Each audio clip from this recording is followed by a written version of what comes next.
uno habla de trastorno metabólico, ya hemos hablado. Si el pH es mayor de 7.35 o si es, perdón, 7.35 o 7.45 es el normal. Por debajo de 7.35 hablamos de acidemia. Por encima de 47 hablamos de alcalemia. El nombre de acidosis o alcalosis vamos a dar en función al trastorno metabólico. ¿Cuáles son los dos trastornos metabólicos que me van a definir el pH? En general, respiratorio o metabólico. Recordemos que gases arteriales no solamente me da el valor del trastorno principal, sino también me da un estudio de electrolitos y cómo puedo hacer la corrección. Para el caso, mi especialidad solamente me interesa por ahora que sepan el tema respiratorio. Ya cuando lleguen, o si es que lo han llevado ya como tal, con medicina interna o con nefrología en algún momento, verán el otro balance respecto al tema hidroelectrolítico. Puntos claves nada más para que me entiendan. Tenemos los valores por debajo de un valor en términos respiratorio-metabólico, acidosis metabólica respiratoria, por encima del otro valor, alcalosis respiratorio-metabólica. Hasta ahí todos hablamos el mismo idioma. ¿Qué es lo que hay que tener en cuenta? Puntos básicos. Si uno sube, el otro sube. No. Si uno sube, el pH puede bajar. Por ejemplo, si hablamos de acidosis metabólica, por debajo de 7.35, metabólico, hablamos que ¿cuál es el trastorno primario? ¿El respiratorio o el bicarbonato? ¿CO2 o bicarbonato? Primario, aquí estoy. Si este baja, el PCO2 baja. Si este sube, el bicarbonato sube. Lo mismo en la alcalosis. Si uno sube, el otro sube. Si uno baja, el otro baja. Punto. No estén que para arriba, para abajo. No. O todos para arriba, todos para abajo. Eso es lo primero que tienen que recordar. No estén dándole tanta bola. Cuando uno habla de el término metabólico, que ya lo verán con los otros especialistas o con los otros ciclos cuando lo pasen, el tema metabólico en cuanto a acidosis, nosotros definiremos si es compensado o no compensado. Más cosas conmigo, yo no les voy a entrar en detalles. ¿Podríamos hacer una clase de 2 horas enteras de este tema? Sí. Ahorita solo quiero que me entiendan cosas puntuales nada más. Si es acidosis metabólica, inmediatamente yo tengo que pensar en compensación. El término es compensación y esa es la fórmula de Winter. ¿Cuáles son los dos elementos que evalúo? Si es metabólico, primero evaluaré el bicarbonato y veré si el CO2 que está elevándose compensa la cantidad de elevación o de pérdida, en este caso de bicarbonato. ¿Sí? ¿Nos entendemos hasta ahí? Queremos ver si se compensa. ¿Y cómo hacemos? Se establece esta fórmula y una vez que se encuentre el resultado, se comparará con el valor hallado en el examen de gases arteriales. Si hablamos de alcalosis, básicamente tenemos la misma esperanza, ¿no? Si es que hay o no hay compensación a través de esta fórmula. Ahora, respecto al tema de acidosis y alcalosis respiratoria, nosotros no buscamos compensación. Cuando hablamos en términos respiratorios, nos interesa saber si es agudo o es crónico.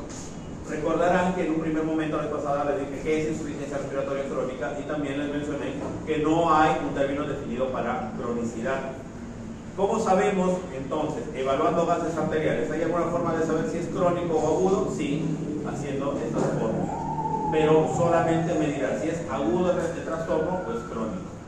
Más otra cosa no, yo no espero compensación. El único sitio en el cual yo tengo que aplicar mi fórmula de Winter y ver la compensación es en acidosis metabólica. Ahora, ustedes verán en algún momento, por ejemplo, si yo les pongo paciente con pH 7.10 con un PCO2 de 47 y un bicarbonato en 10, ¿cuál es el trastorno metabólico primario? Levante la mano quien dice respiratorio. Sin miedo, sin miedo. ¿Quién dice respiratorio? pH de 7.1 con un PCO2 de 47 y un bicarbonato en 10. No he dicho, o sea, no he dicho que este me haga la respuesta. He preguntado cuál es el primario. ¿Por qué no respiratorio? Porque el bicarbonato tiene diferencia muy grande. Creo que por acá lo puse para que no se olvide. Si no lo puse, les digo. No lo puse. Término sencillo, el que más se aleje, ese es el que lo está, el primario. Término sencillo, para que no se rompan la cabeza. ¿Cuál era el primario? ¿Cuál era el secundario? Pero si los dos están bajos, los dos están altos, ¿cuál era? Facilito, no se complica en la vida. Ven, acuérdense siempre de los valores normales, porque si no se acuerdan los valores normales se van a complicar la vida. Acordándose de los valores normales, vean el que está más alejado. El que está más alejado es el primario. El otro es el compensado. Como el que compensaría la pérdida o el exceso del guión a estudiar. ¿Y cómo sé yo si es compensado o no compensado? Si es metabólico, buscaré si es compensado. Si es respiratorio, buscaré si es agudo o es crónico. ¿Con qué fórmulas? Con estas fórmulas. Punto. Sencillito. No hay mucha vuelta que darle gracias a pediatra. Ojo, yo estoy examinando solamente el tema respiratorio. Todo es tema de fórmulas. Ejemplo. Hombre de 44 años de edad consulta a la urgencia por cuadro clínico de 2 días de evolución consistente en diarreas, 7 episodios al día sin productos patológicos. Al examen físico se evidencia signos claros de deshidratación. Analítica, electrolitos séricos, sodio en 134, potasio en 2.9, ion cloro en 108, bicarbonato 16, el nitrógeno ureico 31, creatinina 1.5, gases arteriales, pH 7.2, presión parcial de CO2 25, bicarbonato en 10, presión parcial de oxígeno 93. ¿Cuál será hasta ahí el trastorno gasométrico primario? ¿Qué diré? ¿Acidosis o alcalosis?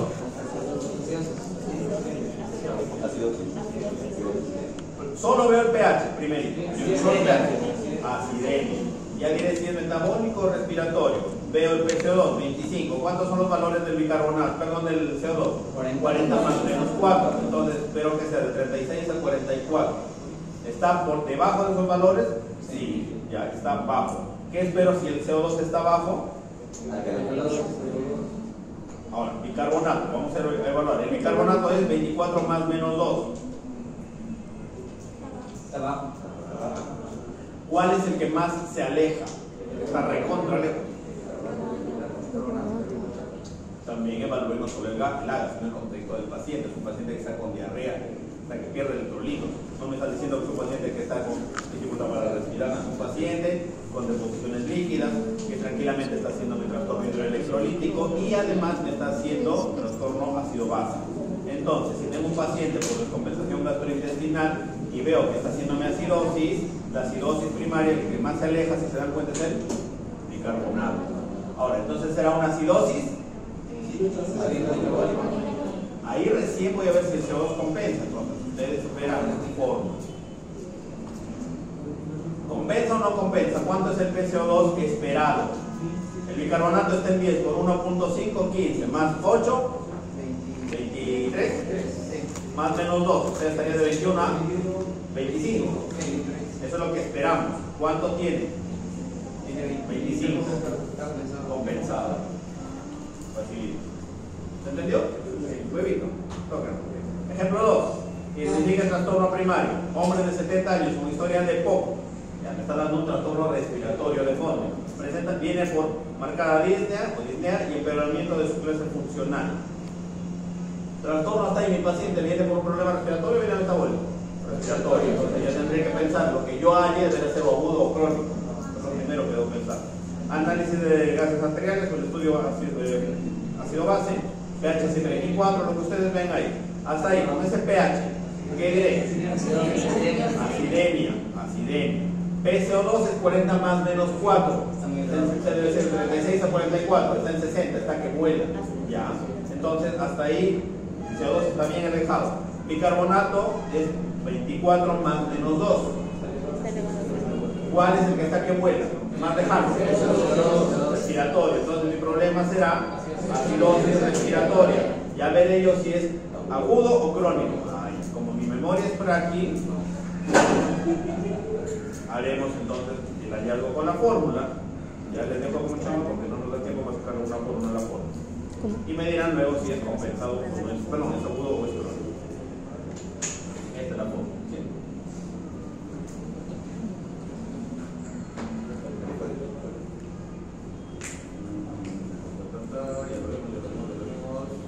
Ya, ahora sí pueden resolver el caso clínico inicial. Tu Turno en emergencia, 1 de la mañana, un obeso de 65 años de edad con dificultad respiratoria severa, traído por su familiar que indica que desde hace unos días comenzó con tos productiva verdosa, asociado a fiebre y que con el paso de los días se sumó sensación de falta de aire al inicio, al caminar 2 cuadras y con el paso a subir 3 grados. Entonces me enfrento ante un paciente metabólico respiratorio. Respiratorio, ¿no? Está dando un historial de disnea, tos, hipertenso, fumador, todo lo que vemos ahí. Al examen, estatura bajo, 88% PIO 21, está taquicárdico, taquipneico, hipertenso. Mal estado general, una alteración del estado, ¿no? Del estado respiratorio. Ese es su examen. 730, pH. Acidemia. El PO2 lo vemos está bajo. PO2 bajo, por sí solo menor de 60 milímetros de mercurio, PIO 21 a nivel del mar. Insuficiencia respiratoria. Todavía no sé si es agudo o crónico, recién voy a ver. Entonces, pH 730, dejo por un costadito la insuficiencia respiratoria, todavía no le estoy poniendo agudo o crónico. Sigamos con el análisis de gases. PCO2, 32, 40 más menos 4, entonces, ¿cómo lo tengo? PIO 21, bicarbonato en 17, 24 más menos 2, ¿cuál es el que más se aleja? ¿Cuál es el que más se aleja? Ahí la siguiente gran pregunta, y si es que baja el bicarbonato y el PCO2 está bajando, ¿por qué esta que me hace acidosis si está con CO2 en el suelo? Porque no llega al valor de la frecuencia. Está bien, ojo. Puede ser metabólico tranquilamente, sí, ¿no? Aquí se aleja un montón, 24 más menos 2, el bicarbonato, aunque están ahí, pero podría ser entre respiratorio y metabólico. Este ejemplo les he puesto por lo siguiente. Esta que hace acidosis, está bien, es un problema respiratorio, pero teóricamente si es respiratorio el CO2 debería estar alto, sí, está bajo. ¿Por qué? Porque no hay una señal de suelo. Por la... Esta que barra CO2, esta que hiperventila. Por eso. ¿Está como una injuria pulmonar aguda? ¿Perdón? ¿Está como una injuria pulmonar aguda? Claro, es un problema respiratorio agudo. 300 del papi. Y ahí donde, claro, no habíamos llegado a esa parte, estamos hasta acá, pero está bien tu análisis.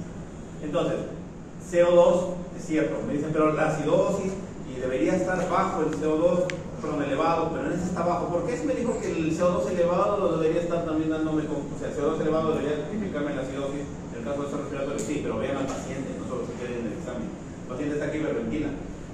Al hiperventilar, ¿qué hacemos? Más o No retiene, está aquí. Que barre. Ahora, el gradiente alveolo arterial, hemos dicho que debe ser bien bajito, debe ser bien alto. Gradiente alveolo arterial, debe ser bajo o alto. Bajo, entonces bajo mejor. Desde 10 a 12, hasta 20 o hasta 30 en adultos mayores de 50 a 60 años. Está elevado, significa que el gradiente alveolo arterial es el mejor marcador de intercambio gaseoso. No está sino como intercambio gaseoso en el paciente. Es un paciente fumador, es un paciente que viene con un proceso infeccioso aparentemente, con productiva, disnea, entonces su intercambio gaseoso no es adecuado, la ventilación no es adecuada. Y encima le sacan la relación gradiente, perdón, PAFI, la relación PO2, 260 mililitros de mercurio. Mayor de 300 es normal, menor de 300, de 300 a 200 en injuria respiratoria aguda, y por debajo de 200 ya empezamos con distrés respiratorio agudo del adulto, menor de 100 criterios de intubación. Un paciente con una insuficiencia respiratoria aguda que está hiperventilando, barriendo CO2, ¿sí? Empieza poco a poco a caer el oxígeno y que encima está con criterios muy prontos de empeoramiento clínico, posiblemente a la larga termine en intubación mecánica. Más o menos entendimos. Sí. El resto dudas de mi pregunta. No puedo darle mucho tiempo a esto porque esto es solamente un complemento. Ahora sí, el tema de hoy. Asma y hipo. Levante la mano quien es asmático, sin miedo al éxito. O quien usa inhaladores de vez en cuando. Nadie. ¿Alguien todavía fuma en el 2025? Pregunto, ¿no? Porque no digo que te digo mal. Aparentemente nadie. ¿Son cuántas diapositivas? Son 35 diapositivas. Vamos a procurar menos el orden y gracias y el chavo serán pues 32. Pues 24 hasta las 7, ¿no? La clase. Ya. Tenemos hora y media. En hora y media sí la hago, pero necesito igual que la vez pasada. Sí, pero no me lo igual se ve? No, esa no. Sí, ahora.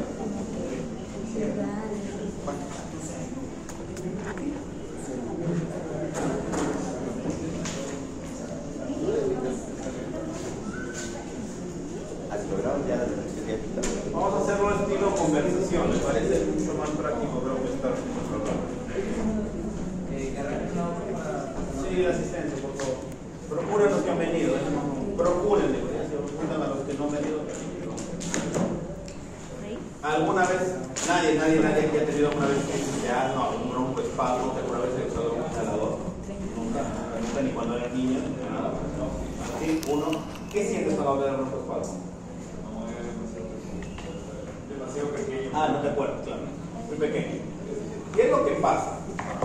Intentamos, mejor hagamos, le voy a hacer punto de pizarra y luego pasamos a la diapositiva, ¿ya? Román, por favor.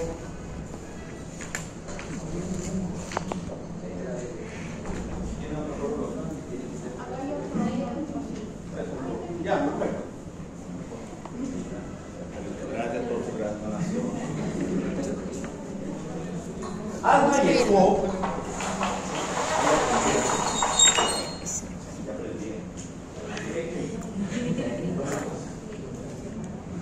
Asma y EPOC van de la mano. Ambos son problemas bronquiales. ¿Qué es lo que los diferencia?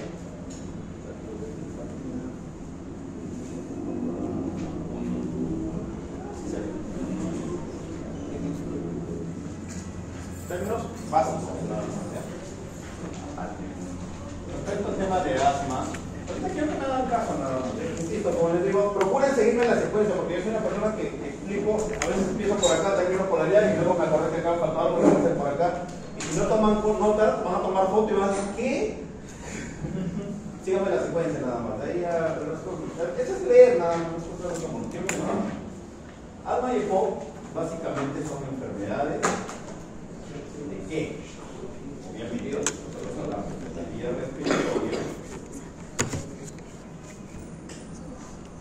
múltiples divisiones con las segmentaciones y todo lo demás, la largo bronquial, que eso es anatomía, y haremos pues hasta el nivel anterior.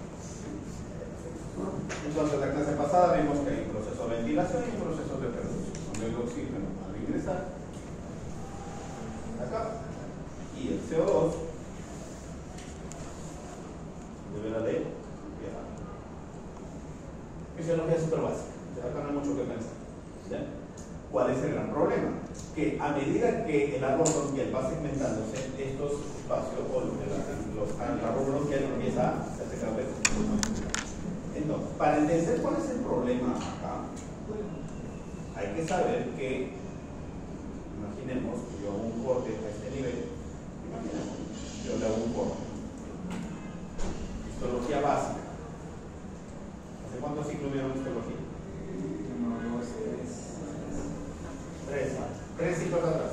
Entonces están fresquitos en histología.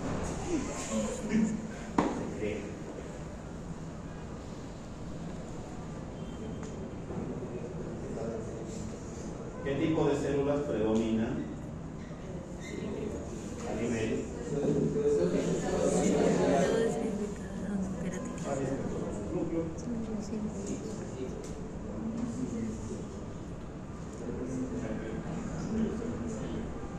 Según yo, esto es un ciclo.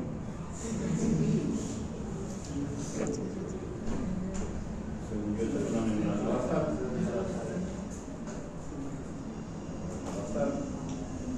Esto es un cilíndrico ciliado. No son los simplificados, vamos a ver. No es histología, lo que quiero que entiendan es mencionar lo grueso. Por debajo de esto recordarán que hay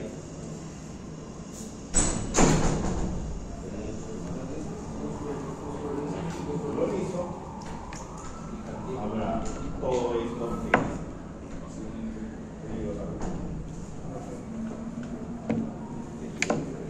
tejido de sostén, conectivos, ¿quieres hablar? Y por acá tendremos la parte que debe ser en rojo.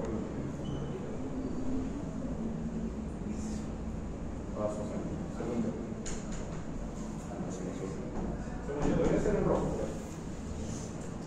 Y además tenemos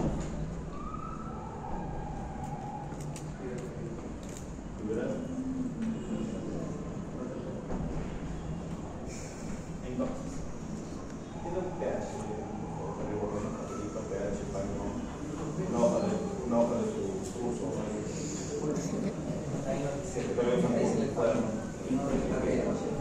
Una gorra.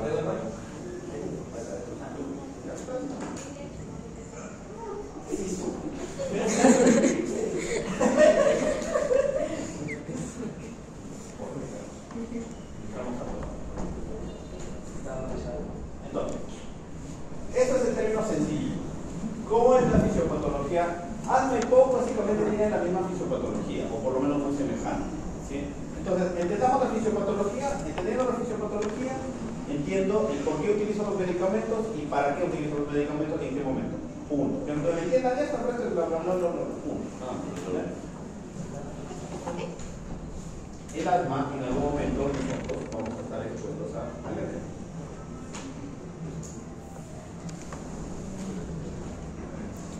¿Qué alergia? Se me ocurre que le echo a ropa al pelo del perro que tienen, el pelo de la mascota, al ácaro, al polvo, si hablamos de fumadores, de primera segunda mano, tabaco,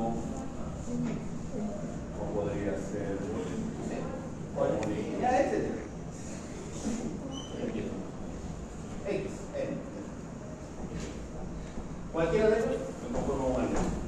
Ahora, este alérgeno va a ingresar por vía respiratoria y en algún momento deberá llegar hasta el nivel de la biología. Pasando. Si yo hablo a este nivel, como estoy hablando ahorita, a nivel del bronquio, más o menos esto es lo que intento representar en esta zona, ¿qué pasará cuando el alérgeno llegue a la superficie? Esto es la luz, ¿no? Obviamente acá yo un poco con cilios hacia abajo y todo hacia arriba, ¿sí? Vamos a hacer un poco. ¿Sí se entiende? Entonces, llega el alérgeno hacia la superficie, los cilios, ¿y qué es lo que generará? ¿Cuál es la primera reacción cuando entra un alérgeno hacia el contacto con el epitelio? Activará mi sistema de defensa, porque es un cuerpo extraño, mi cuerpo, cualquier cuerpo extraño, para eliminarlo a nivel del epitelio respiratorio. ¿Cuál es la reacción? Entonces, ahí nos hablamos de células inflamatorias. Dentro del epitelio hay unas cosas raras.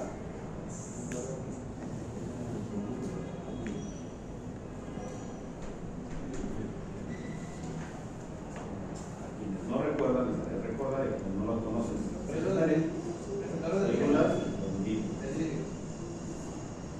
Las células dendríticas a nivel respiratorio son las primeras células de defensa. Cuando uno habla de la fisiopatología, debe hablar de tres cosas en el tema bronquial. Debemos hablar de la exposición, debemos hablar de la respuesta del ataque agudo y debemos hablar de la remodelación. Todos estamos expuestos a alérgenos en el día a día. Chiclayo, que felizmente no hay nada de polvo, gracias a Dios. Entonces, no respiramos polvo para nada, por el centro al menos. Todo eso de ahí, que teóricamente ingresaría si hubiera polvo en la ciudad, entraría a nuestro epitelio y va a activar mi sistema de defensa. Pero no es que a la primera respirada yo diga chistos, me falta el aire, o no. Pero ya active algo dentro mío que va a estar alerta por si vuelve a ingresar. Entonces, la primera fase es la fase de activación o de despertar al sistema inmune, de lo que les voy a explicar ahora. Luego va a pasar una etapa de sensibilización, significa que ya están con todos los sentidos despiertos del sistema inmune, listos para atacar si es que vuelve a ingresar. Y eso a la larga, si sigue exponiéndose y sigue repitiéndose, va a terminar remodelándole todo el sistema y va a generar el proceso positivo que lo ve. Entonces, llega el alérgeno. La primera célula que se va a enfrentar al alérgeno, la primerita carne de cañón a la que la manda el sistema inmune, vaya a ser la defensa del sistema inmune. ¿A quién manda? A la célula dendrítica. Es la primera que va a salir. La primerita va a salir a enfrentarse a quien al alérgeno. Estaba descansando, el primero que estaba, lo empujaron y vaya a enfrentar a lo que. Entonces, como el alérgeno, la idea es que no avance, lo que va a hacer la dendrítica es fagocitar.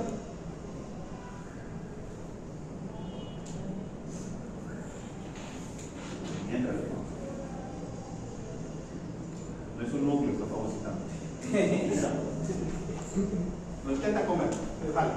Perfecto. Una vez que lo ha jalado, se quedará ahí, o dice, pues yo tengo que avisarle a alguien porque si van a empezar a llegar más. Mejor le aviso a alguien, ¿no? Entonces, pero ¿cómo lo hago? Entonces, ¿sabes qué?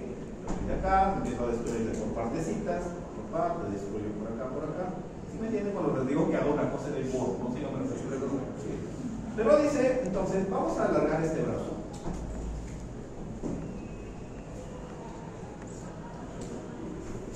Y te voy a presentar a alguien. Entonces, aquí te voy a presentar. En la membrana basal estaban descansando tranquilamente los linfocitos. Los linfocitos están en tres formas diferentes. Lo básico, los que estaban durmiendo, los que estaban echando su siesta, TH0, no están haciendo nada, están descansando. Entonces, a estos TH0 los va a activar la dendrítica. Y le va a decir, hola TH0, me acaba de llegar un alérgeno. Estamos activando el segundo nivel. Empezamos con lo que estaba encima, luego vamos bajando. Al presentar el alérgeno o la parte del alérgeno, la dendrítica, TH0, lo que va a suceder es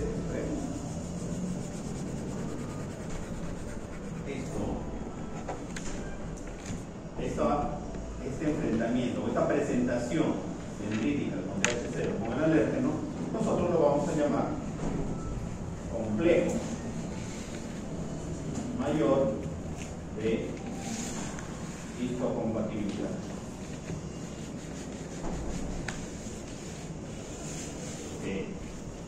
Le presenté TH0. Este TH0 ya no será el mismo desde que se presentó el alérgeno. Algo lo cambió, transformó. Entonces, este CMH, complejo mayor de histocompatibilidad, este complejo de mayor de histocompatibilidad que va a hacer es que TH0 va a dividirse en dos, tiene dos formas de transformarse. O sea, los TH, los linfocitos, ojo, linfocitos, son linfocitos, ¿sí? Linfocitos TH0 a linfocitos T helper o TH1, y se puede diferenciar a linfocitos TH. Eso es lo que hace. Entonces, ya tengo activados dos sistemas, el linfocito TH1 y el linfocito TH. El linfocito más importante en el proceso de obstrucción no es el TH1. Hasta el día de hoy siguen buscando, todavía no se define bien cuál es la función del TH1 en el proceso inflamatorio. Lo que sí está bien estudiado es que el que implica la función inflamatoria es el TH2. Entonces, hasta ahí, ¿el TH2 de dónde salió? De la activación previa con mayor compatibilidad. Luego de que el alérgeno se activó con la fagocitosis de la dendrítica expuso mediante un brazo en la parte del alérgeno al linfocito TH0, eso forma un complejo, el complejo se llama complejo mayor de histocompatibilidad. A su vez, el complejo mayor de histocompatibilidad hace que el linfocito TH0 se convierta en dos formas, TH1 o TH2. TH1 todavía está con un interrogante grandota, no sabemos para qué está entrando en el proceso, algún día quizás se sepa, con la importancia, como que sí es cierto es que estudiaban el linfocito TH2. ¿Y el linfocito TH2 qué hace? ¿Se queda contento con eso? No, necesito jalar más gente. Es como cuando te busca bulla, ¿no? Cuando sales de la disco, uno te busca bulla, te quedas solo, pero tu mancha. No jalaré mi mancha, pero solo no la voy a enfrentar. Entonces empiezas a jalar a tu gente. Está que me gustan bulla, pero solito no nado. Entonces aquí tengo que invoco a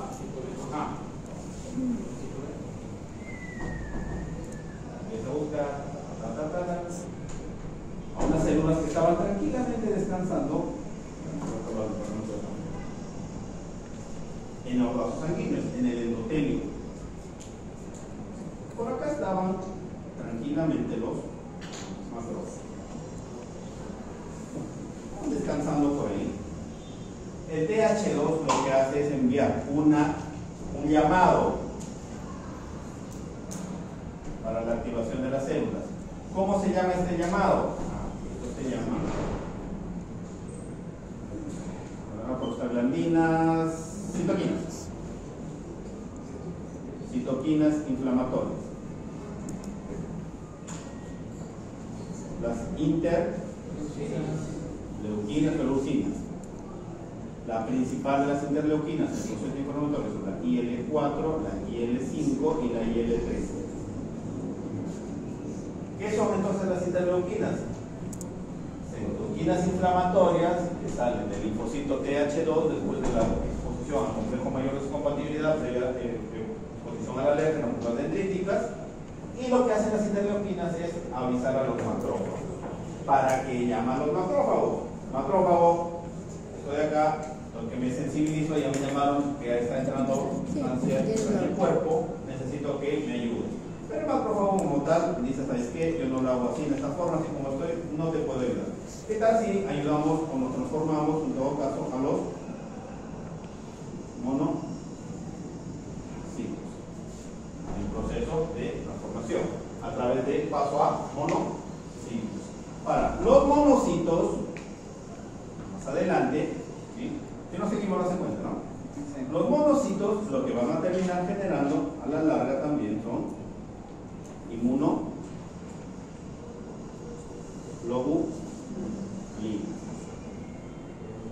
¿Y cuál es la principal inmunoglobulina que va a producir el monocito después de la activación previa interleuquina del linfocito TH2?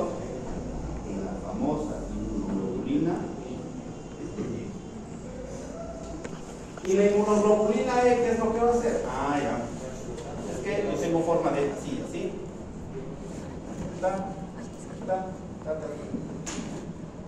Todas las piedras, más cositos. Más cositos. Disculpa. Más cositos. ¿Qué es lo que va a suceder con las inmunoglobulinas? Ahí donde viene la segunda fase. Esto solo, todo esto que hemos hablado es la fase de sensibilización. Y acá vendrá la fase de crisis.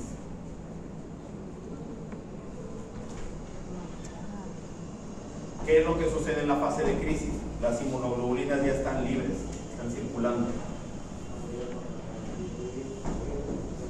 Si se vuelve a presentar otra vez este alérgeno por segunda exposición, ya no va a ser la respuesta tan lenta como acá. Estos ya están armados, estos están listos a todo. O sea, acá todavía te da tiempo, ¿sabes qué? Te detengo, te llamo, ven para acá. Estos no creen en nadie. Una vez que se ha generado el alérgeno, que se expuso el epitelio en la fase de crisis, ya no va a venir a fase de la célula dendrítica. Va a haber una activación mediante inmunoglobulinas.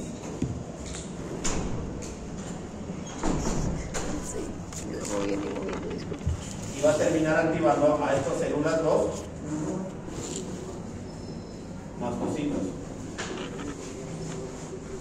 ¿Y qué es lo que van a liberar los mastocitos?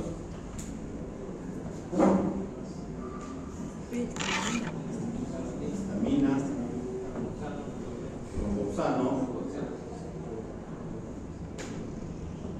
ácido nitroso, óxido nitroso, nitroso. ¿Qué es lo que hace la histamina, tromboxano, el óxido nitroso? Lo que hace es terminar lo que tenía mi bronquio de ese tamaño, lo termina haciendo chiquito. ¿Por qué? Activa el sistema del músculo, activa el músculo liso, que es lo que genera contracción, genera activación de las terminales colinérgicas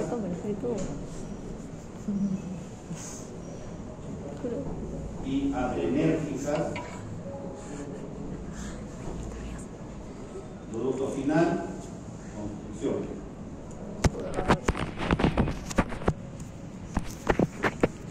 ¿Sí? Y a la larga, ¿qué termina sucediendo? Viene la fase de remodelación. A cada rato estamos que le damos y le ponemos y lo volvemos a exponer cada vez ese proceso inflamatorio. Va a haber más histamina, más tromboxano, más óxido nitroso. Va a terminar produciendo mayor constricción de las fibras nerviosas, de los terminales colinérgicos, adrenérgicos, va a hacer hiperplasia, hipertrofia del músculo liso. Y a la larga, cuando ya viene el proceso de remodelación, es lo más triste. ¿Por qué? ¿Cuál es la función de los cilios? Movilizarse para que la mucosidad no se quede, sino se vaya, se arrastre. Pero ¿qué pasa si a la larga empiezo a destruir esto de acá? Se queda la mucosidad, se queda el tapón mucoso, no hay que no mueva. Se destruye el epitelio, se destruyen estas células y empieza a haber un proceso de remodelación en los cuales, si antes yo tenía tres células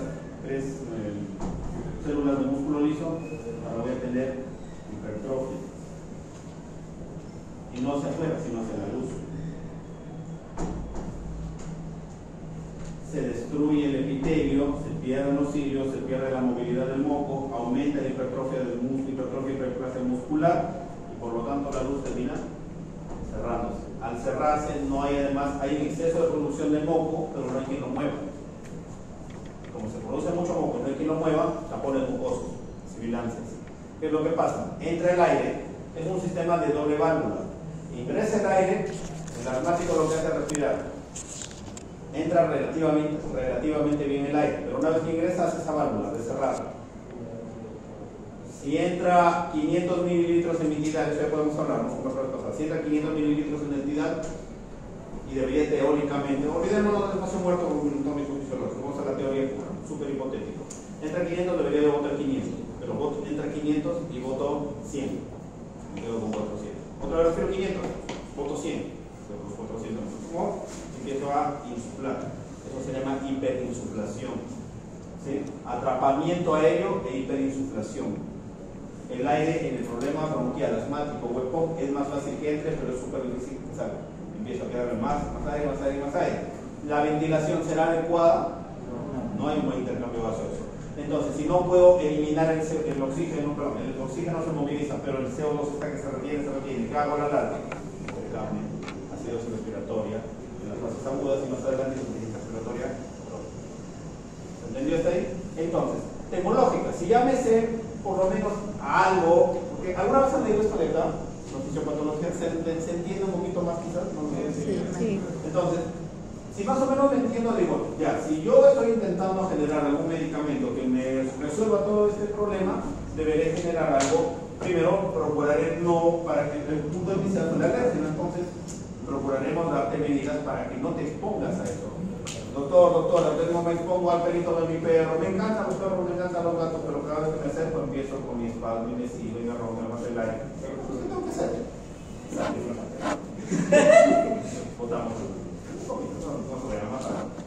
Los peluches, tengo mi casa peluche, y cuando me gustan, pero mi ex me lo regaló, pero no puedo votar, me lo abrazo, me mejor ver porque me dan crisis de algo. Vote el peluche. Entonces, ¿qué es lo que pasa? El ácaro, etcétera, me va a hacer este problema. Mi primera medida será farmacológica o no farmacológica. No farmacológica. Tengo que votar. Ahora, si ya el proceso de sensibilización arrancó, ya no va a suceder mucha mejoría eliminando el alérgeno. Ya tendremos que generar algún medicamento que me solucione. Entonces, ¿qué puedo generar? Ya, alguien que me actúe a nivel de las interleuquinas, el principal es el interleuquina 5, alguien que me procure eliminar este proceso inflamatorio, alguien que deberá evitarme que haya producción de histamina, como monóxido nitroso, alguien que evite que mi sistema nervioso se active. Entonces tengo los broncodilatadores, tipo beta-adrenérgicos, anticolinérgicos, tengo los antialérgicos, a los que les gusta utilizar sus antialérgicos por su rinitis crónica, tengo a este nivel, ¿sí? Alguien que ha utilizado quizás montelukast, inhibidores de prostaglandinas,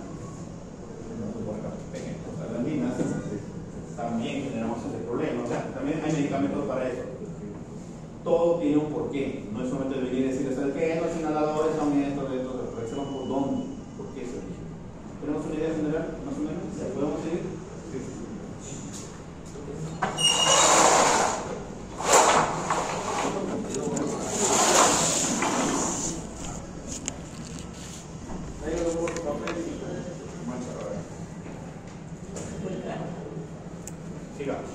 Entendiendo esto, yo ya puedo avanzar. Quedó dormido. Entonces, Es una enfermedad inflamatoria, hablamos de asma, ¿cómo se llama? Es una enfermedad inflamatoria crónica heterogénea. Cuando hablamos de asma, no hablamos solamente decimos, asma, sí, ya sé a qué te refieres, todos tenemos lo mismo. Yo soy asmático, mi compañero es asmático, mi compañera es asmática, todos tenemos el mismo tipo de asma. No, porque lo que a ti te desencadena no es lo mismo que desencadena, ni tu respuesta es la misma de la otra persona. Ni tú vas a responder al mismo inhalador. Pero doctor, yo utilizo tanto el inhalador y me va súper bien, y mi compañera utiliza tanto el inhalador, igualito, hasta que se muere.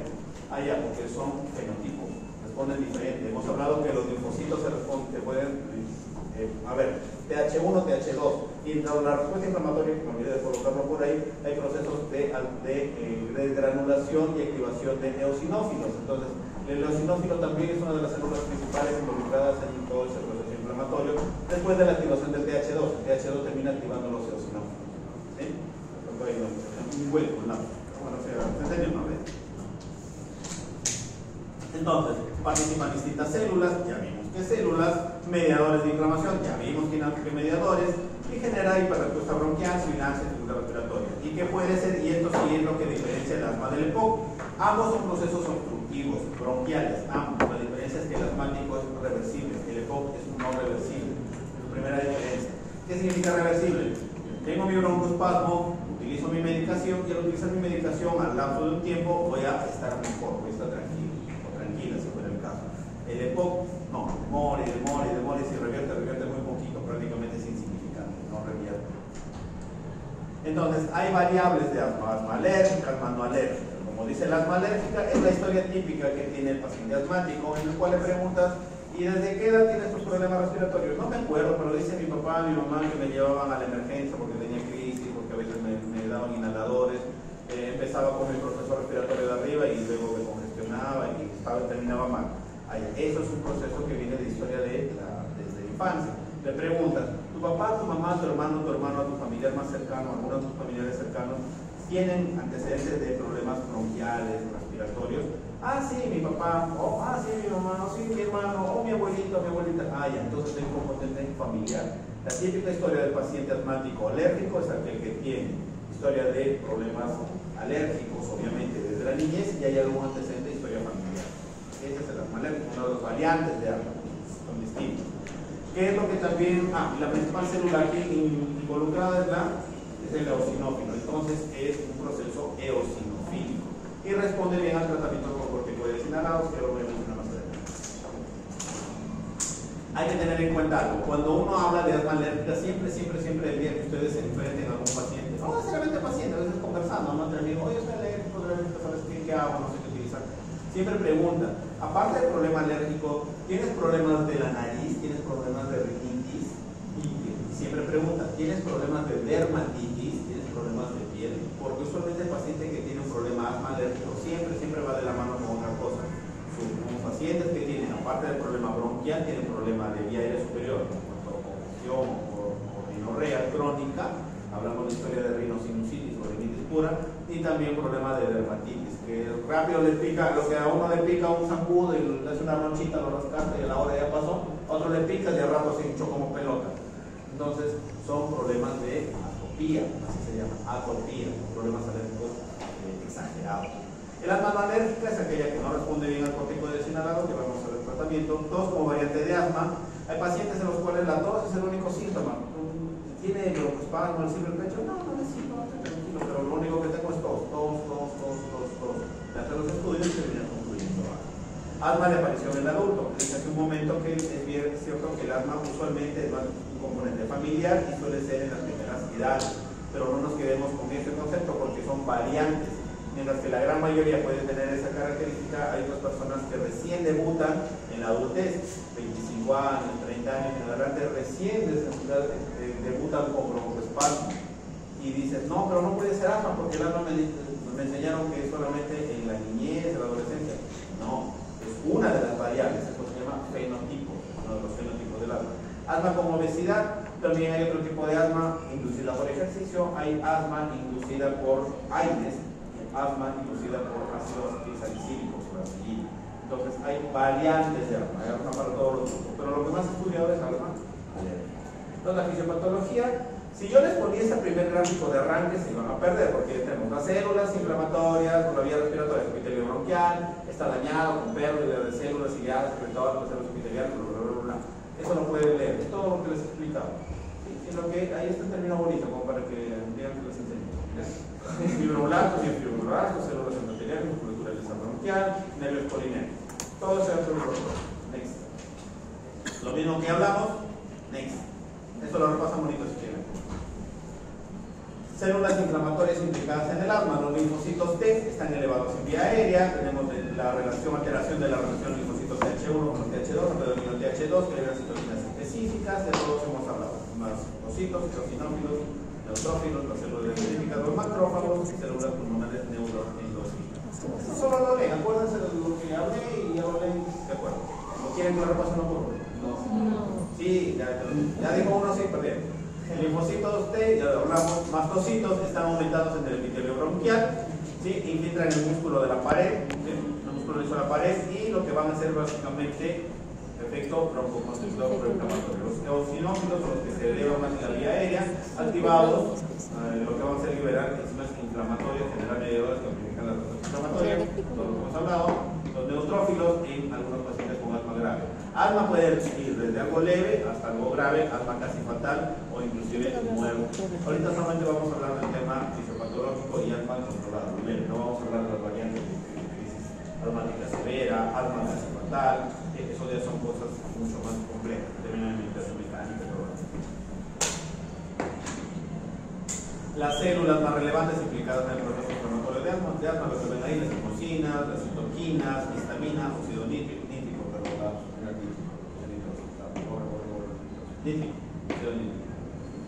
prostaglandinas, la contracción del músculo liso, edema de la vía respiratoria, hipersecreción de moco, cambios estructurales de vía respiratoria. Todo lo que ya hablamos. No hay mucha vuelta que dar. Esto lo leen y se acuerdan. Eso le dije a un caso a la primera. Eso que acabo de hacer es lo único más importante para entender el resto. Mecanismo de hiperrespuesta bronquial, contracción excesiva del músculo liso, desacoplamiento de la contracción de la vía respiratoria, engrosamiento de la pared de la vía respiratoria, nervios sensoriales sensibilizados. ¿Se entendieron los 4 títulos? Sí. Fácil. Ahora sí. ¿Esto de acaso es? ¿Ya? Hago espirometría. Hago mi cherry. Ya. Espirometría. ¿Alguien ha llevado espirometría? ¿Les han hecho espirometría? Uno en práctica quizás. ¿Ya? Entonces, podemos saber quién no ha hecho o quién no se acuerda bien de espirometría. Levante la mano sin miedo, porque espirometría es básico para entender el diagnóstico de asma en poco. Hacemos un súper breve repaso de espirometría, 10 minutos, para que nos entendamos eso. Vamos a borrar los links. Obstructivo, restrictivo. Eso está en los libros, o sea, es más bonito todo.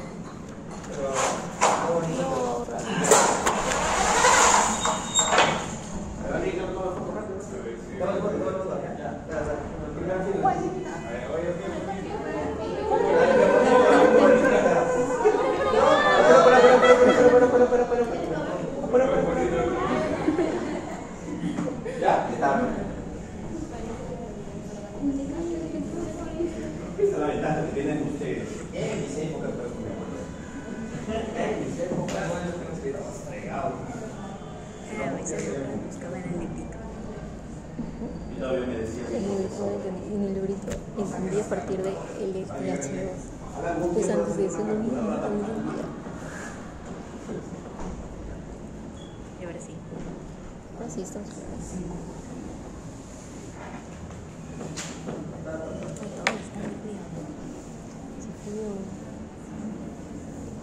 Espirometría, la pepa no. La espirometría no sirve para que entiendan lo de acá. Vamos a procurar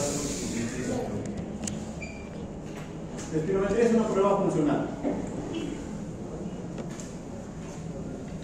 Es una prueba funcional respiratoria, básica. Es lo más básico de la prueba respiratoria. Podría funcionar. Igual ahorita lo mismo. Quiero que me entiendan. Después ya le toman foto, leen y lo que quieran. Entonces la prueba respiratoria funcional lo que me hace es medir básicamente lo siguiente. Me mide los volúmenes respiratorios y me mide las capacidades respiratorios. Eso es lo que hicimos en la clase pasada, así que eso yo lo voy a repetir. ¿Cuántos volúmenes hay? Hay 4. ¿Cuántas capacidades hay? Hay 4. De todo eso me interesan solamente dos cositas.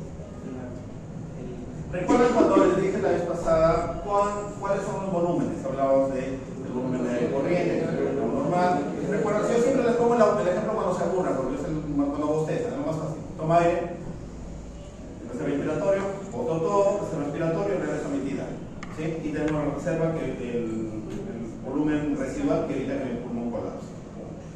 En la espirometría me mide el volumen tidal, me mide el volumen de reserva respiratorio y me mide el volumen de reserva expiratorio, pero no mide el volumen residual. Lo primero que debo entender entonces es el volumen de reserva inspiratorio más el volumen tidal. ¿Cómo se acuerdan de la gráfica, no? Más el volumen de reserva expiratorio. Y por acá tenía el volumen residual. El volumen residual no lo mide la espirometría. La espirometría simplemente me mide estos tres volúmenes.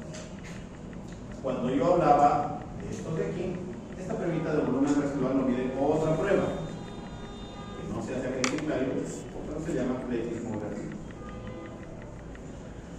¿Qué es? No es tema de conversación, porque no se un diálogo arbitral. Eso es otra pregunta. Entonces, cuando yo tengo esto de acá, la suma del volumen de reserva inspiratoria y de reserva respiratorio me va a dar una capacidad. ¿Qué capacidad me va a dar? ¿Qué capacidad me va a dar? ¿Se acuerdan? ¿Cuáles son las capacidades?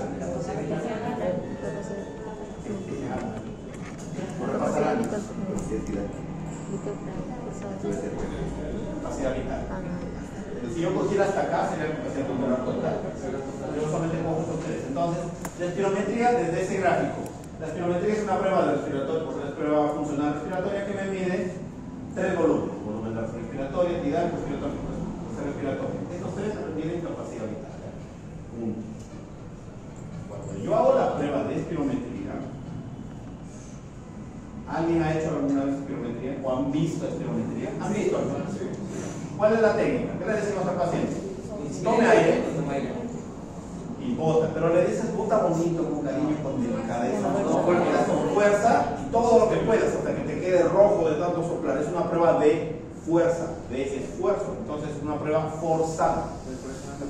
Si tú partes de este punto y yo mido en esta gráfica tiempo y cuánto volumen de aire bota en una unidad de tiempo, en segundos,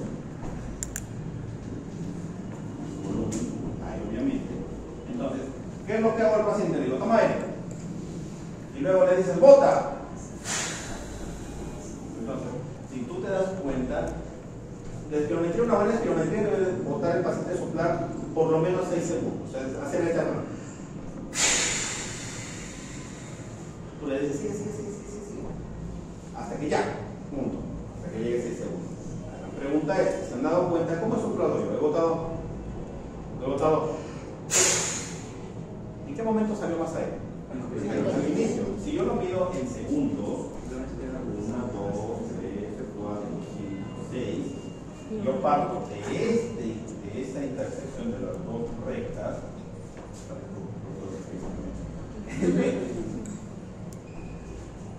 Entonces, ¿qué hago? Toma aire, bota. Al inicio es rápido, para el impulso. Al inicio es rápido y fuerte. Y luego tú sigues soplando, sigues botando la misma fuerza, que no vaya, no jalas aire. Sigue. Mueres, te da camino. No empiezo a hacer. Entonces, todo esto me va a decir qué volumen he botado, qué volumen estoy botando en el proceso de inspiración. Y luego, porque ojo, cuando le pedimos al paciente tome aire, lo que hacemos es esto. Tome aire, la gráfica te hace esto. Bote. Tome aire. Entonces, esta parte es inspiración y esta parte es expiración. A mí, para cuestiones gráficas, me interesa en el primer segundo Sí, para ese curso. La mayor fuerza te da en el primer segundo.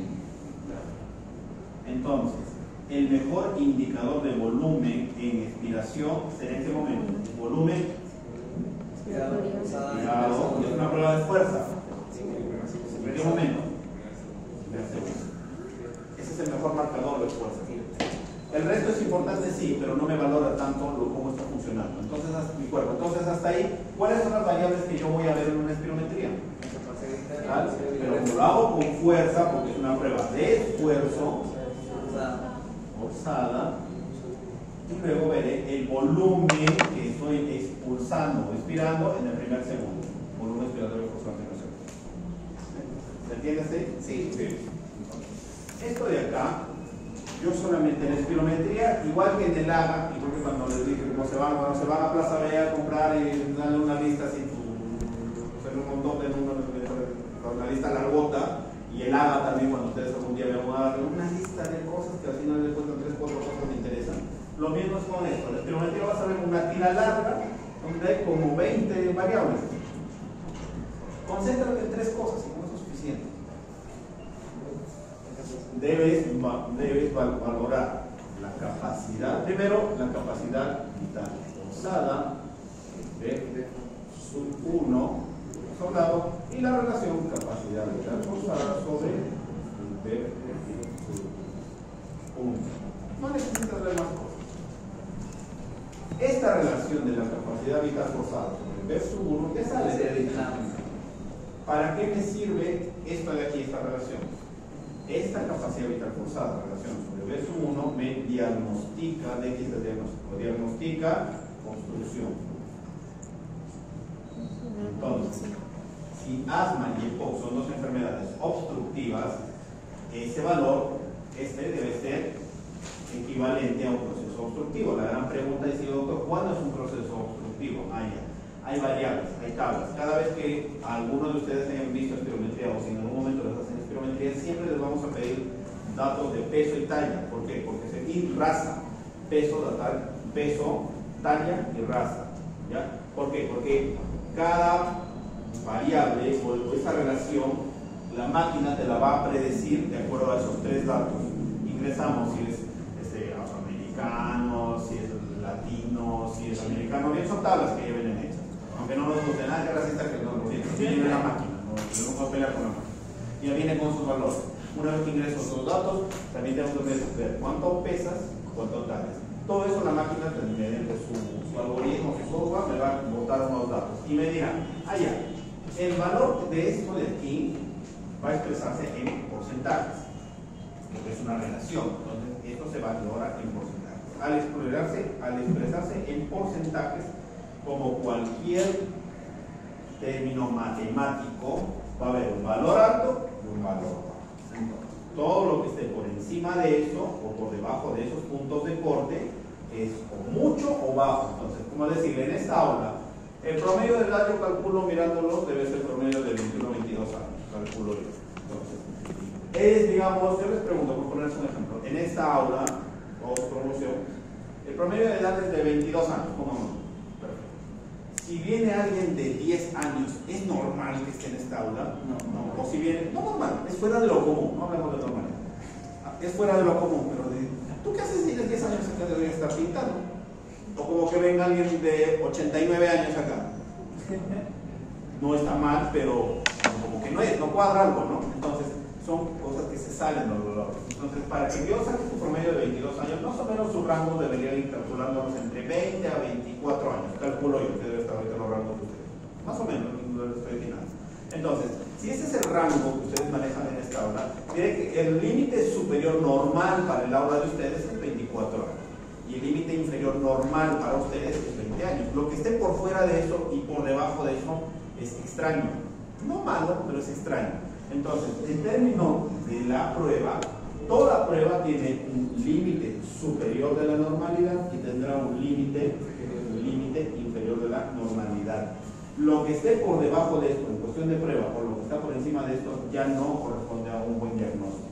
Si alguna vez les han explicado espirometría, quizás les han dicho La relación versus 1, capacidad vital forzada versus 1 es menor a 80%, 70%.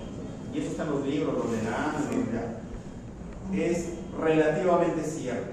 ¿Por qué digo relativamente? Porque si yo, por ejemplo, con mi 1,95 m y mis 55 kilos de peso que tengo con mis ojos azules, así como ven deportista atlético, pongo a soplar, si yo me pongo a soplar, una persona de mi misma edad, de mis 22 años que tengo, entonces me pongo a soplar con una persona de 1,50 m, está sano, igual de sano, 1,50 m, que no hace deporte y para sentado todo el día en su computadora jugando.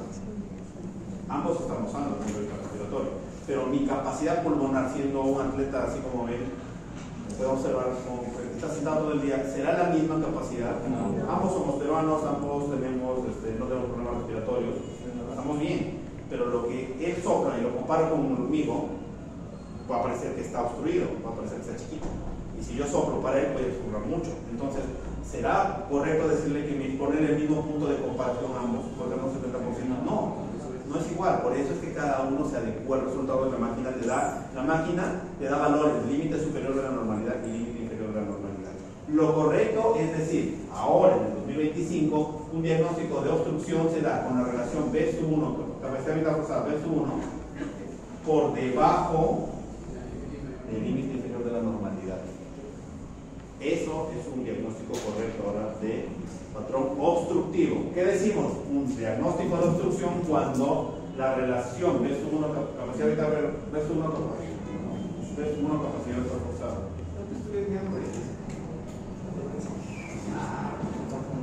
Pues disculpa.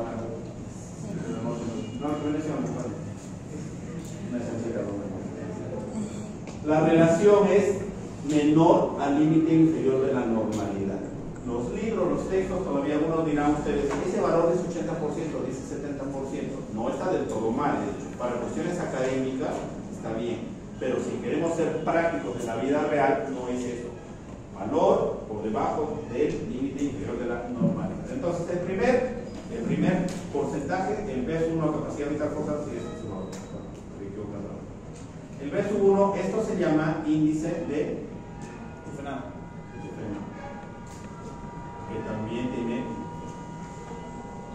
algunos dicen que así se llama, otros dicen que no se llama, y también estamos por la debatir. Para cuestiones académicas se llama difenado. Nada. Entonces, el diagnóstico obstructivo con espirometría lo hago con el índice difenado, que debe ser, si voy al libro, si para cuestión de examen, menor a 70% ese valor, o si hago la práctica, menor por debajo del límite inferior de la normalidad para el paciente que yo estoy evaluando. ¿Sí? Ahora, está obstruido. Supongamos que le hago la espirometría, sopla, las cosas sí llegan y está obstruido. Perfecto. Diagnostica obstrucción. La siguiente gran pregunta es: ¿qué tan obstruido está? ¿Es una obstrucción leve? ¿Es una obstrucción moderada? ¿Es una obstrucción severa? ¿No es severo? Etcétera. Entonces, para eso viene el B/1. El B/1 lo que me hace es mide el grado de obstrucción. Valores no les doy porque eso está en la diapositiva. Entonces, cuando yo evalúo espirometría, tengo primer paso que ver la relación del difenol B/1 capacidad vital forzada. Si está dentro de los valores de los límites que me da la máquina, límite superior, límite inferior, está dentro de lo que ya la máquina me da, no tienen que hacer nada, simplemente ver lo que salió con lo que me bota la máquina. Si está dentro de esos valores, eso es normal. Si está por debajo del límite inferior de la normalidad, entonces eso es un proceso, una prueba obstructiva. ¿Qué tan obstructiva es? Ahí voy a ver el B/1 me dará, mediante los diferentes valores, qué tan obstruido está. Y la capacidad vital forzada lo que me dice es si el paciente podría tener una restricción. Posible restricción. Por ejemplo, paciente con fibrosis. Tengo un paciente de 20 años de edad, asmático desde niño, parcialmente controlado, le hago la espirometría, sale ratón obstructivo. Pero es una persona que hace su vida normal. Pensaré yo en una tomografía de sangre normal, no tiene ningún problema pulmonar. Pensaré en fibrosis en ese paciente, no, con la capacidad vital forzada normal. Pero si yo tengo un paciente de X años de edad que tiene problemas obstructivos desde la niñez, y encima de eso fuma, y encima de eso tiene fibrosis pulmonar, voy a tener verso 1 capacidad vital forzada baja, posiblemente el verso 1 alterado, y encima de eso voy a tener capacidad vital forzada porque está teniendo una fibrosis. ¿Sí? Sí.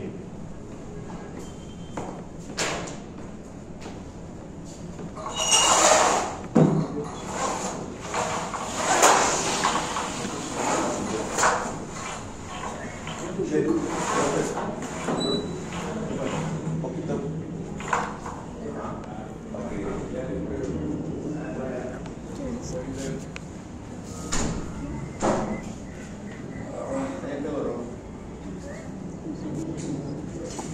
Diagnóstico. El diagnóstico al inicio es clínico. El diagnóstico de asma se hace de dos formas, clínico y espirométrico. Clínico, típico, pues sibilancias, falta de aire, disnea, que se desencadena por algún alérgeno, que puede ser, como dice ahí, ejercicio, aire frío, la risa, etc., ¿no? Otra característica clásica del asma, ¿a qué hora del día aparece? Los problemas asmáticos usualmente son en los extremos del día, o muy en la noche, cuando está llegando tarde noche, o al empezar el día, madrugada, primeras horas de la mañana. El resto del día están, entre comillas, relativamente tranquilos, pero las crisis se dan en los extremos del día, eso es lo que deben saber. A variabilidad durante el día, eso también es la característica de la diferencia del EPOC. Evidencia de limitación, como les dije, la espirometría con variabilidad. El BEP-1, para esto hablemos de la prueba de espirometría. Los que han visto espirometría, la espirometría tiene dos fases, la pre-broncodilatación y la post-broncodilatación. La pre es la basal. Le hacemos al paciente que haga este esfuerzo de tomar aire y botar, con todo lo que hemos mencionado, 3-4 veces máximo.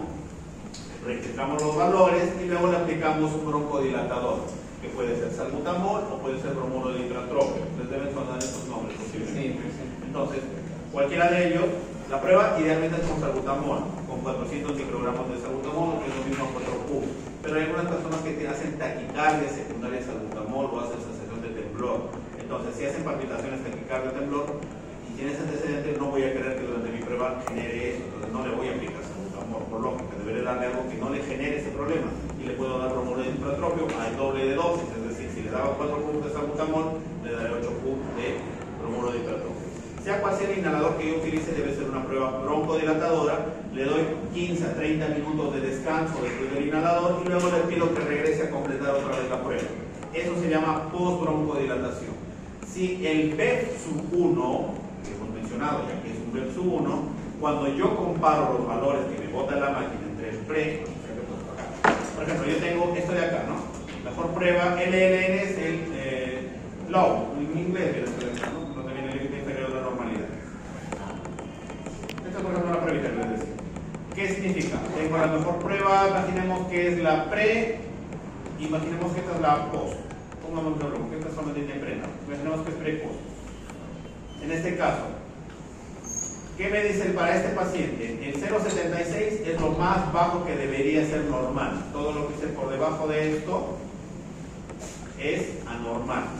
Entonces, tengo 0,9, 0,89, 0,91, 0,90. Está por encima del límite inferior de la normalidad. ¿Tendrá un patrón obstructivo ese paciente? No. Si, por ejemplo, pongámonos, ¿no? Aquí yo le pongo, seguimos con el mismo valor, la máquina dice 0,76. Ojo, si se dan cuenta, si sigo con el concepto del libro de menor a 0,70, pero si el normal es 0,70, todos tendrían obstrucción. Y no me da para ese paciente. Entonces, siempre buscamos el límite inferior de la normalidad. Imaginemos que la mejor prueba que ha hecho de los intentos que ha planteado es 0,60. Por debajo del límite inferior de la normalidad. O imaginemos, pongámonos mucho más exquisitos, que el límite inferior es 0,80 y me sale en 0,71. Teóricamente debería ser no obstructivo, pero comparo con la normalidad para ese paciente, está por debajo del límite inferior, entonces es un paciente obstruido. El BEP-1 me dará el grado de obstrucción, leve, moderado, severo, no les adelanto, está más adelante en una diapositiva. Y luego veré el BEP, la capacidad vital forzada, límite inferior de normalidad, 449, 554, 548, 545, el porcentaje es un 103% del límite normal. Está dentro de lo normal. Suponiendo que es un patrón obstructivo, debe ser obstructivo leve, moderado, severo. Ahora, si yo comparo el BEP-1 solito, imaginemos que es pre-broncodilatación, imaginemos que es post-broncodilatación. Esto se puede expresar en mililitros, litros y en porcentajes. Si Imaginemos, te pongo un ejemplo, ¿no? En la pre-broncodilatación mi paciente tiene proceso obstructivo, ya, o sea, salió, le hice la espirometría, me salió obstrucción. El B1 en litros, pongamos, sale 1000 litros, pongo un número redondito para que se entienda. 1000 litros, 1000 mililitros o 1 litro, en cuestiones prácticas. El porcentaje en la máquina me lo interesa como 100%, pongámoslo así, pre-broncodilatación. Le hago el post y ya no me sale 1000 mililitros, me sale 1200 mililitros y me sale 112%. En cuestión de valor normal de litraje, ¿cuánto varió? No, estamos hablando en volumen. Empezó con 1000 y después del broncodilatador 1200. ¿Cuánto mejoró? 200 mililitros. Y a su vez el porcentaje de 100% me subió a 112. ¿Cuánto varió? 12%. Cumplió con dos criterios. Si el paciente con obstrucción bronquial, ustedes le hacen la broncodilatación, repiten la espirometría y hay mejoría, significa que ha aumentado el volumen, ha aumentado el porcentaje, el bronquio se ha dilatado, respondió al inhalador. Si hubo una mejoría de 200 mililitros, por lo menos 200 mililitros y al menos 12%, eso es diagnóstico de asma. B1 aumenta en 200 mililitros y 12% del valor del pre-broncodilatador. Eso se llama prueba de reversibilidad positiva. Entonces, doctor, ¿y si me sale 500 ya no es? No, he dicho por lo menos 200 y por lo menos 12. O sea, si te sale una variabilidad de 250, 300, 12%, 13, 15, etc., está que te responde bien al inhalador. Mientras más variante hay, más variabilidad hay con el inhalador, mejor. Es una prueba positiva, te ayuda.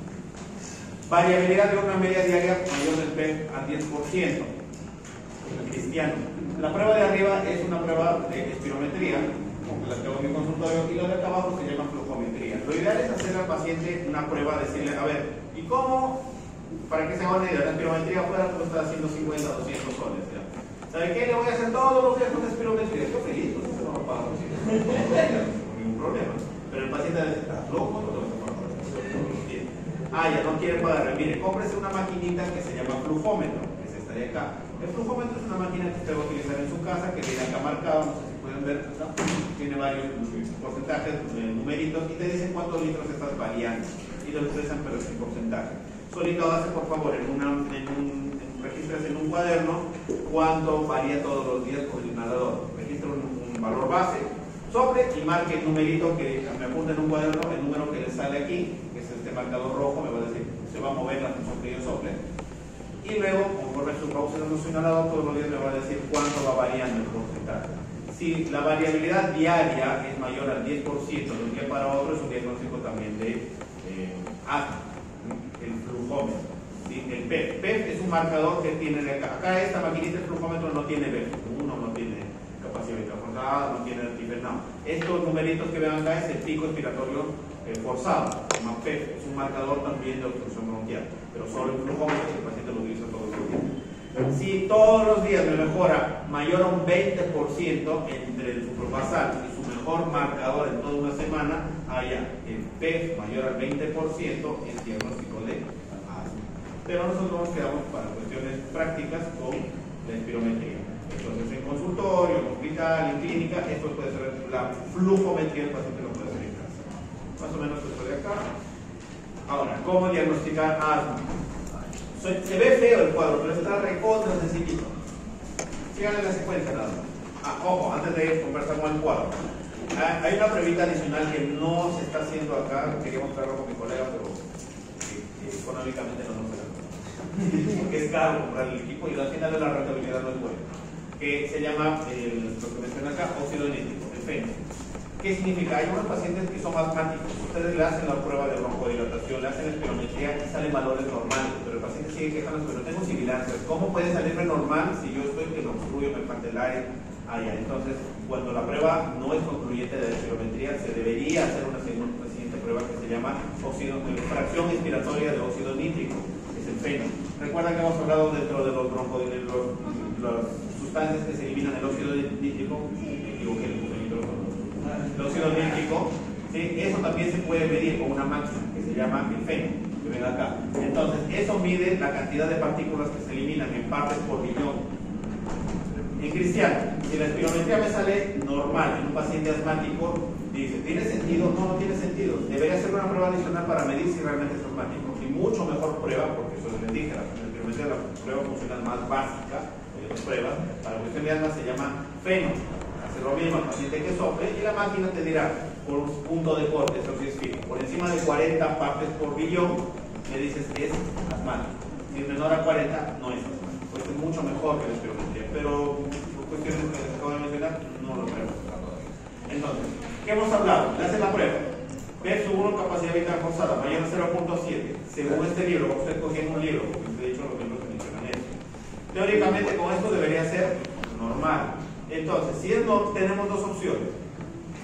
Que sea, teniendo un paciente con síntomas, estamos hablando de un paciente con síntomas, un paciente con obstrucción sibilancia, le hace la prueba, le sale normal. Entonces, ¿qué dices? Ya, o le repito la prueba hasta verificar realmente que si es asmático o no, o le puedo hacer la prueba de FENO, de óxido nítrico. O podemos decirle, ¿sabe qué, señor? Su prueba de espirometría no ha salido bien, pero usted tiene el flujómetro, mídase todos los días, por favor, en casa, me hace un registro y luego me lo va a traer y vamos a sacar el porcentaje, la diferencia entre el día que empezó y el promedio del resto de días. Si esa variabilidad mayor a 20% como usted ha soplado, eso es asma. Y no, pero salió igual, no salió muy claro el diagnóstico. Ya, le hago óxido nítrico. Si es mayor a 40 partes por billón, asmático. Si es menor, no es. Entonces me dirán, doctor, la mejor prueba entonces es el FENO. Sí, realmente la mejor prueba es FENO. No tenemos. Entonces no saben cómo es lo que sí hay, que es espirometría. Pero es bueno que sepan de las dos. ¿Ya? Prueba de broncoconstricción, no nos metemos acá porque es rompernos la cabeza. Quédense hasta aquí. Ahora, si el patrón es obstructivo, lógica, y el patrón obstructivo, entonces una variable del FEP1 mayor a 12% si 200 mililitros o mayor por ciento del teórico del FBC o del FEP1. Ya lo mencionamos. Esto de acá es asma. Y si la prueba es menor a 12% de la variabilidad, de nuevo, otra vez le damos FENO. Así de simple. O sea, si sale obstruido, con síntomas, hablando de un paciente con síntomas, y la prueba de espirometría me sale normal, o le repito la espirometría, o le hago FENO, si es que le dispongo, o si no, le hago su flujometría domiciliaria, una variable mayor de 20%, positivo. Si a pesar de los síntomas le hacemos todas esas pruebas, salen negativos, deben echarle a buscar otros posibles diagnósticos que le generen broncoespasmo, pero ya no es asma. Y si es un paciente con síntomas y patrón obstructivo, con variabilidad mayor a 12% del FEP1 y 200 mililitros, le tengo un diagnóstico.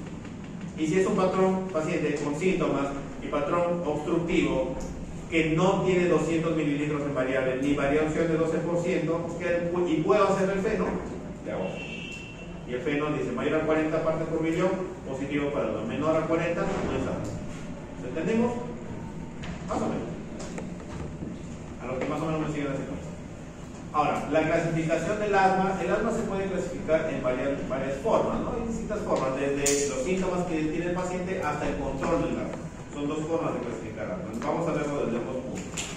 Decimos que un paciente asmático está bien controlado. Hablamos de asma asumiendo que ya hicimos las pruebas funcionales, tiene síntomas y ya, si eres asmático, si eres asmática. Ahora, ¿qué tan grave es tu asma? Entonces vienes la anamnesis. ¿Cuántas veces al día tienes crisis? ¿Cuántas veces en la noche tienes crisis? ¿Cuántas veces a la semana utilizas tu inhalador? Esas son las preguntas básicas que me hacen este cuadro.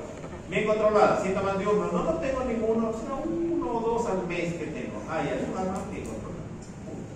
Limitación de actividades. Para que vayas a la universidad, que subas al 6º piso caminando. Sí, nomás puedes ir al ascensor o puedes caminar, no tengo ningún problema. Ya, no tengo ninguna limitación. Voy a mi casa, salgo a estudiar, al gimnasio, a ver a mis amigos, yo hago mi vida normal. No tengo ninguna limitación. ¿Sí? Síntomas nocturnos, te levantas en la noche, hemos dicho que son extremos del día. Te levantas en la noche, los problemas respiratorios te sirvan, todo. Muy bien. ¿Has utilizado en el último mes inhaladores? 1 o 2 veces, pero más que eso no hay. Ninguno menor a 2 días al mes.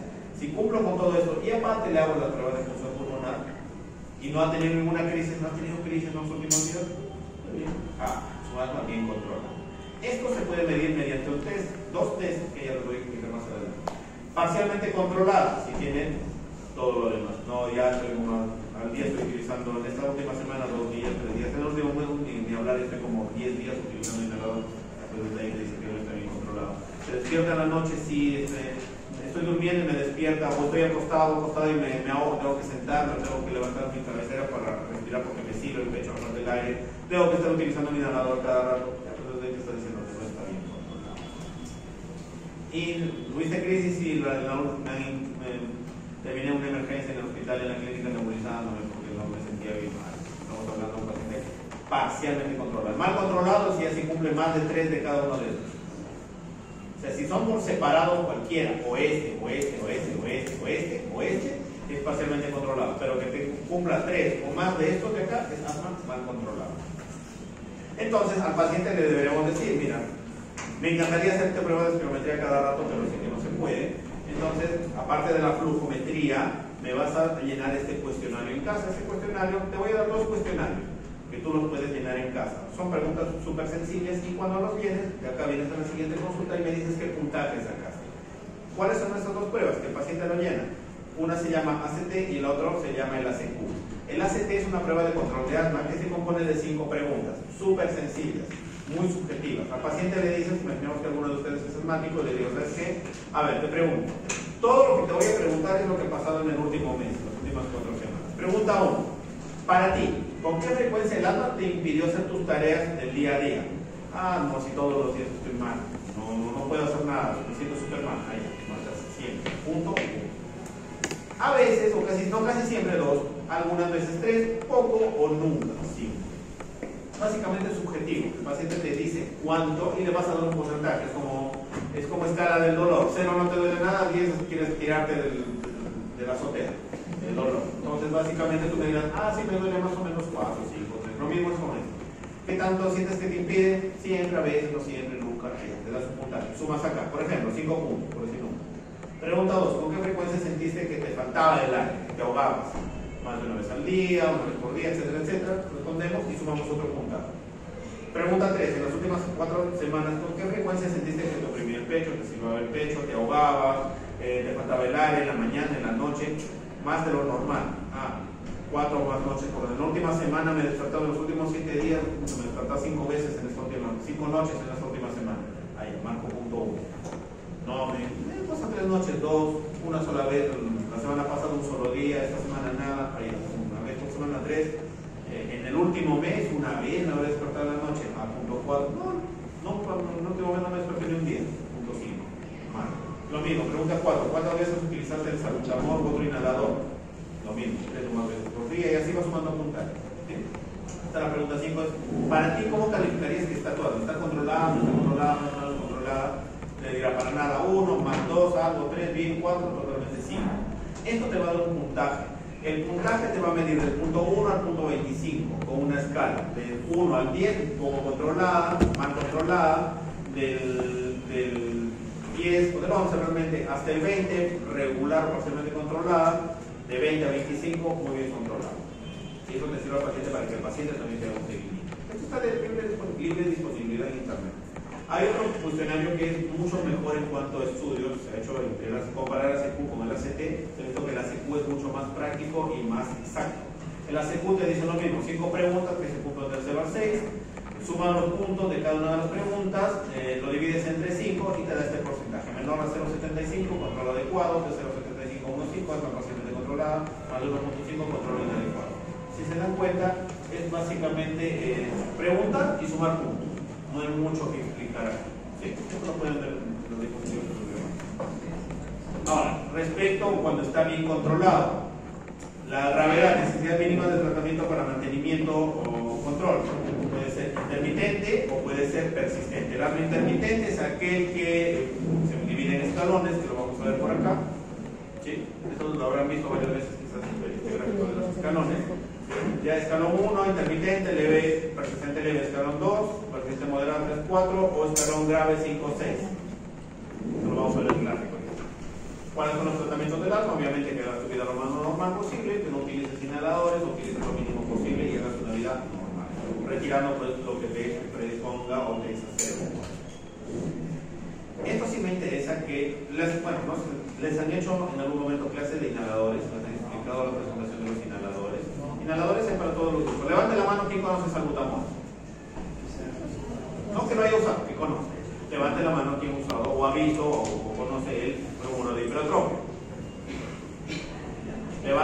quien conoce la fluticasona. Levante la mano quien conoce el salmeterol fluticasona.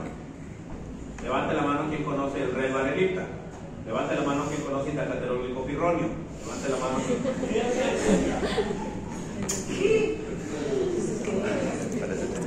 ¿Quién conoce paracetamol? Levante la mano. Los inhaladores se clasifican en los inhaladores, y creo que no nos va a alcanzar la clase. Siempre les voy a dejar una deuda, ¿no? Creo que va a ser la otra. Ah, tratamos de pegar a todas las aulas y hacer una sola clase de dos horas. No sé, esa madre del delegado. Si me juntan las 2 horas, necesitamos una sola clase de 3 horas. Según el sílabo, sería la semana de examen. Murieron. ¿Qué? ¿Su coordinador quién? Yo no soy coordinador, a mí me dijeron.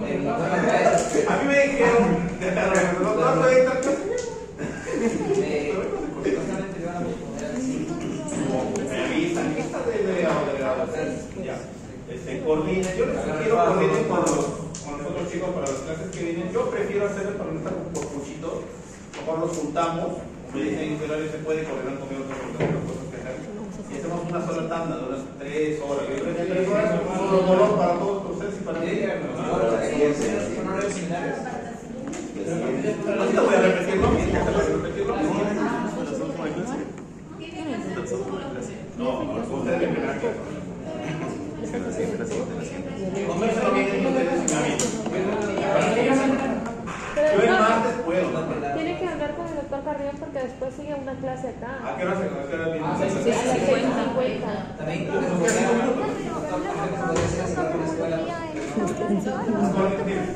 No, les toca en la ya, la chiquita, la 710. Por eso la chiquita, no podemos entrar ahí todos. Por eso coordinamos con el doctor Carrión que se vaya a la otra aula porque es pocos y nosotros estamos con reglas. Para mí es mejor, la clase está repitiendo, yo lo estoy repitiendo. Ya me vas a entrar, terminamos con eso. Que de acá viene poco.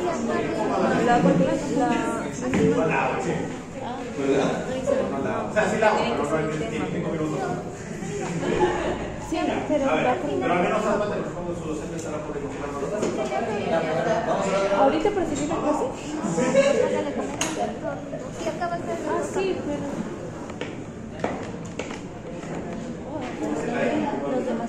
A ver, quiero que me entiendan esto. Los inhaladores vienen en combinación. La presentación no les voy a mencionar porque hay unos que vienen en MDI, polvo seco. Es una carrera que será mejor que lo vean en sus prácticas. Ya a los docentes de práctica, pídanle por favor, quienes están rotando con neumólogo de práctica, que les expliquen la presentación de los inhaladores. Presentación. Yo lo que les quiero que me entiendan ahorita simplemente es, hay medicamentos beta-agonistas y los anticolinérgicos. ¿Sí? ¿Hasta ahí nos entendemos? Sí. Los anticolinérgicos. Juanita.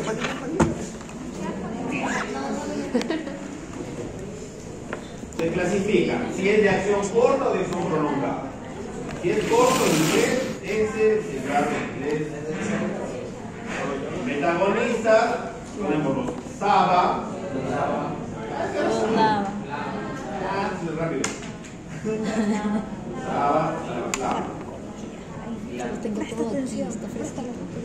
No SABA. Está fresquito. Salbutamol, bromuro de hipratropio. Más cortito. Los SAMA. Perdón, salbutamol. Bromuro de hipratropio es un SAMA. LABA. El LABA, por ejemplo, todo lo que termine en OL y que no sea salbutamol es de acción larga. Cortoterol, salmeterol, hilanderol, indacaterol. Aunque le suene a chino, pero termina en OL y no es salbutamol, es un LABA. Se acabó, así de fácil. ¿Ya? Y en cuanto a los... ¿Dónde estamos? Si no, no puse el cuarto. En los LAMA y los LABA, los LABA ya hablamos, que son de estos de acá. Los LAMA, el más conocido, glicopirronio. Glicopironio. Entonces, todos estos de casabutamol, terbutaline que dice acá y el fenoterol son de acción corta, son SAB, betadrenérgicos, de acción corta. Acción larga son los LAB, terminan en mol y no son salbutamol, todo eso es un nombre raro que termina en mol, salbutamol es de acción larga. Si ven glicopironio, tiotropio, eso, y no es bromuro de hipratropio, todo lo que no sea hipratropio, termina en hipratropio, tiotropio, eso es un LAMA. Y sobre esto se le suman los corticoides inhalados.